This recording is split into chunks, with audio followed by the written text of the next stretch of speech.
you mentioned that you're a man of faith, and so are you actively involved in the church right now, or because really what I want to ask you is the church's response to some of these things.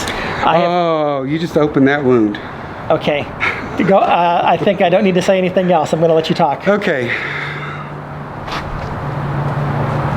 This is for me. I came to Christ late in life. I was in my 30s when I actually found God.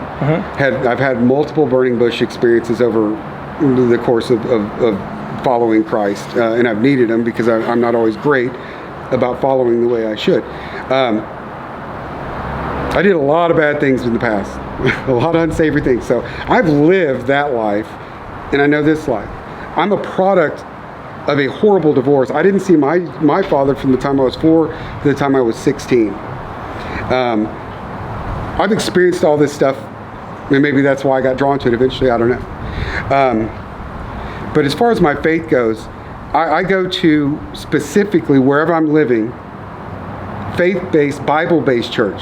I don't have a preference over Baptist, but if you preach me the Bible and you don't add stuff to it and you don't take things away from it, and if I leave your service and it feels like you just kicked me in the stomach, that's what I need.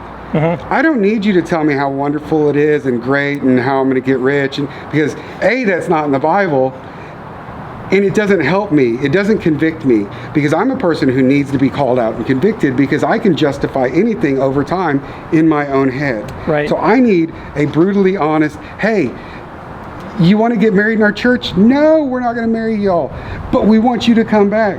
Hey, you want to do that and work in an abortion clinic? Absolutely not. We're going to come protest it, but we want your butt in our seat so that you might hear this. That's the church I want. I want you to call me out for my sin and not help me alleviate it, because then it becomes the norm for me. Right. So these churches like that you're looking for, they're all over the place, right? No. So I have to look. You know, I live in Rockwall currently, about to be in the process of moving, but I go to 2 churches, and it's not the greatest, but you know, currently in my situation, it works for me. There's a Baptist church right up the street that gives me that gut punch I need. There's no punches pulled. I love you all day long. You're amazing today, but this is wrong. This is wrong. This is weird. We're not justified. We're not. Oh, it's okay.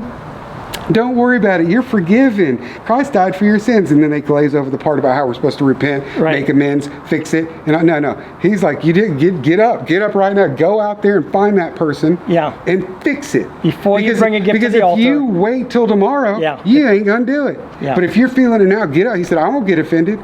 Get up and go. And if it's close, you can come back. And if not, tell me about it next Sunday. That's what I need. But I also go to Lake Point. Because the other church doesn't have a men's group, and I was at a point, and I am at a point where I need men around me, godly men, who will not tell me what I want to hear. They will tell me what I need to hear. Those are 2 different things. And there was no men's group, and they're like, well, we have a general, and I'm like, no, because I love women. But a woman is not going to identify with my thought process because she's not a man. Our brains are physically different.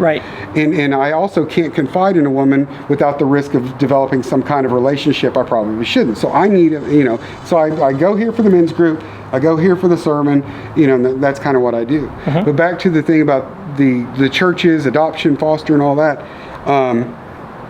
There are many churches, and I don't know, God doesn't speak to me about this. I don't know, maybe they were told to do it by God, but they feel called to have an adoption and foster ministry. Fantastic. And then they do nothing to prepare the parent.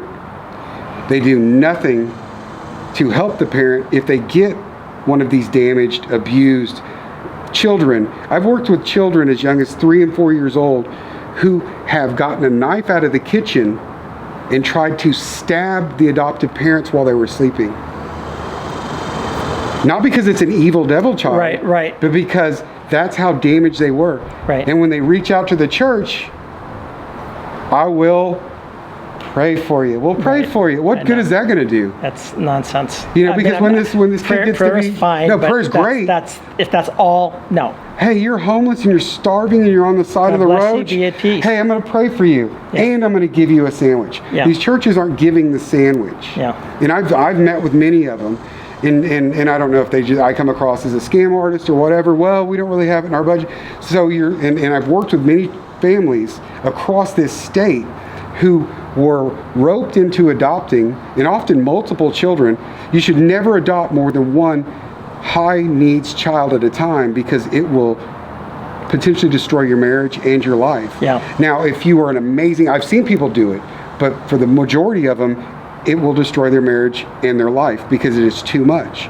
And if they're siblings, and it's a horrible thing, but these churches don't step in and say, hey, let's find a way to fix this. They just kind of say, well, it was great you adopted, you'll get through this. Well, the problem is, God can do anything. He created this world. He could poof me out of existence and I'd be gone. You'd be going, wow, was I on an acid trip or something? Right. But if that doesn't happen, this child becomes a 3-year-old try to stab him, to a 13-year-old who sets his school on fire, to a 16-year-old who gets his hands on a gun or whatever. You see what I'm saying? Right. In the church. Well, the issue even about, children coming from fatherless homes, boys, are much more likely to rape. I think it's 7 times more likely to rape somebody than... Oh, they're much more likely to do everything that's illegal. Right. Yeah, I mean, across the board. Right. And then, I hear what you're saying. Without fixing those things, you're going to be perpetuating a problem. You're going to be assisting in a problem, and then you're going to blame the kid later on. Back here, what you've talked about is, instead of fixing problems, make it so that the kids don't have problems. Yeah, because we know there's absolute solutions to it. Yeah. But it's one of the things when you were asked earlier, and I didn't touch on it. So there's some economists. So, they think a little different. They like numbers. Yeah. I like stats. That makes me a freak too. But there's some economists, and I believe they took the data from 2005, and then I believe from somewhere in the 80s. Anyway, what they did is they took all the abused and neglected children by state. Mm-hmm. And then they tracked them as best they could by Social Security number, things like that, through the system across years as they grew up. So this is being foster care costs, adoption costs, public assistance costs, free medical, all those things that these kids tend to fall into across the lifespan. And then they took a snapshot in 2005 and found out that it was hundreds of billions of dollars for 1 year, for one cohort meaning all the kids born in this year that we could identify as abused, neglected. When they got to this year in this life, it cost hundreds of millions of dollars. Billions. Billions, just to pay for the hospital visits, the mental health, the housing, the prisons, homelessness, the prison, the legal system, the judges, the lawyers, everybody else who's involved.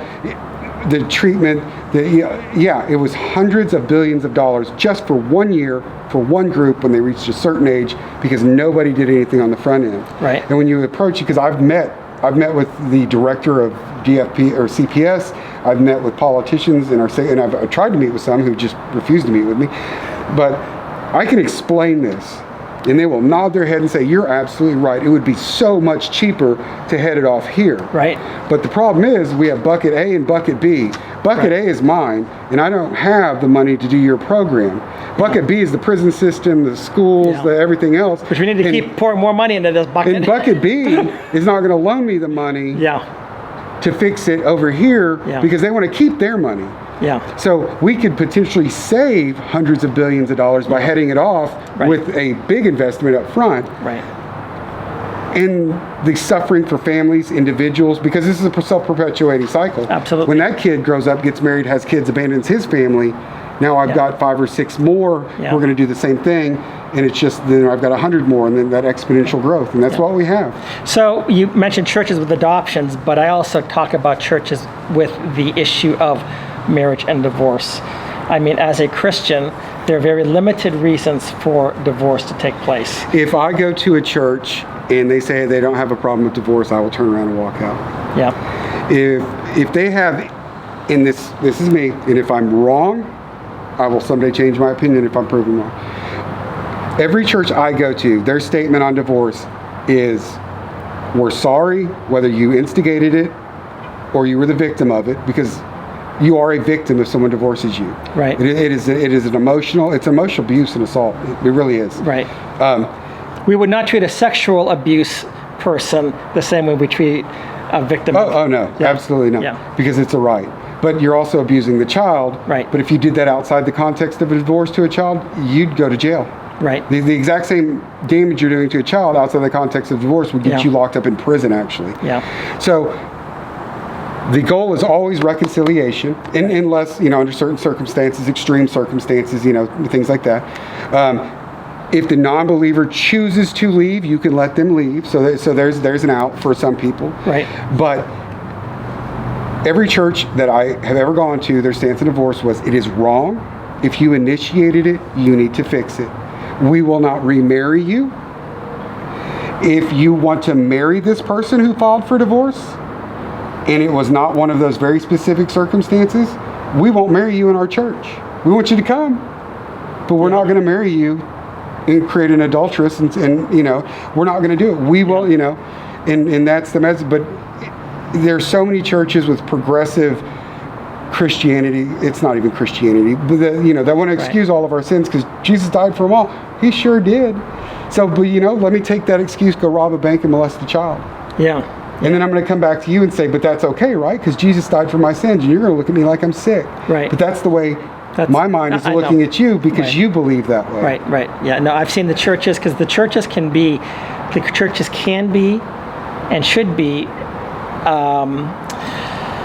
people that heal, but too often it's like Rachel Denhollander said in a different context, that if you have an issue with abuse, don't go to the church because you'll be re-abused in a sense. And I'm not saying that the churches are not equipped. So with what you're doing, have you been able to go to any churches at all? Oh, I've hit a bunch of churches. I hit churches when I was in Tarrant County. I went to many churches. And their response to you was? And I said, this is what I do. This is who I am. Oh yeah, the Institute. We know the amazing. Yeah, blah blah blah. It's amazing. And this is what I can offer. I said, because I guarantee you have parents who are suffering, because I've worked with some of your families who are about to divorce, who are about to destroy their own family that you talk them into bringing 2 or 3 kids into. Yeah. But I can potentially show them what to do to help the children to alleviate that stress, which might save their marriage. Right. And they basically was, well, we don't really have that in our budget. Yeah. But you got a brand new, neon sign and anyway. Right. So some of them don't have the same values. I've been to churches here. Actually, the Baptist church I go to, they actually sat me down with one of their staff members who had adopted 3 children from another country because she felt led, and it was destroying her marriage, and she already had 2 other kids. 5's a lot, 3 special needs. Anyway, so I worked with her basically for free because they didn't really have the money to pay for it. And I said, well, I can't walk away now. Right. I don't do everything for free, but it's unfortunately most of what I do is. Yeah. And so I work with them, and that was over 2 years ago. And last time I talked to her a couple months ago, things were night and day. But another issue you run into is the churches. They often don't, like they're like on board, but we're not really offering the service. We're just letting people know they could contact you. But many families who've been in that spot are almost bankrupt from treatments. But they've been through so many different counselors, treatments, this recovery centers, locking their kids up, getting them back, locking them up, getting them, that it's another vitamin commercial. It's another, hey, raise your testosterone and build muscle mass. It's another one of, whatever. Yeah. And so you're up against that. And even with people who will give their testimony that, no, this works. Yeah. I'm just exhausted. A lot of people get to a point, and a lot of people in these courts get to a point they just quit. Right. And a lot of fathers walk away because they've been so abused, and they know no matter what I do, it'll never be fair. I'll never get an outcome that it's just, I need to just cut my losses because I've ruined myself financially and emotionally and my health and everything else. We're hearing that more and more and more too. I mean, people are actually starting to open up about it, if not on camera, off camera especially. They talk about it.